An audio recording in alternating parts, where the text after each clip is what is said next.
Like, what was one of the first songs where you felt like, oh, this could really happen? Like, I see this being a career for myself.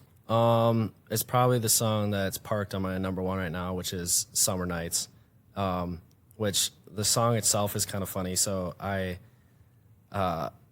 it's kind of like a country pop rap tinge song.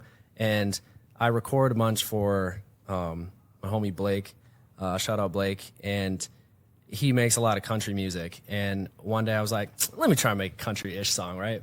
And also where I'm from, I live in the middle of nowhere, and I live in Minnesota, but I tell people it's almost Iowa because I live like pretty close to Sioux Falls. Okay. Yeah, it's out in the middle of nowhere. But anyway, a lot of the people where I'm from, when they hear I do music, they're like, oh, you make country? I'm like, nah, dude.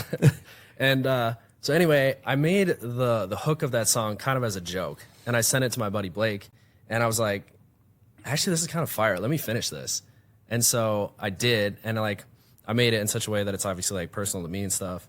And then the song just like did really well. Like it goes back to that same example. Like I wasn't really expecting it, but it just did really well. And I was like, okay, yeah, it's like everything. It started moving on Spotify. The ad was doing really well.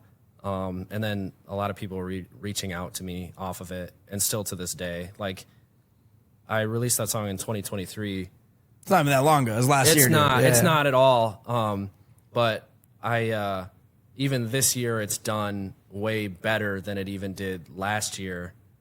Because it's like keeps continuing to grow, which has kind of shocked me. But yeah, it is dude. what it is. That's kind of somehow how it goes. It's cool because at a certain point, then you start like competing with yourself, because now the goal is to kind of dethrone that song. For sure. You know, For and sure.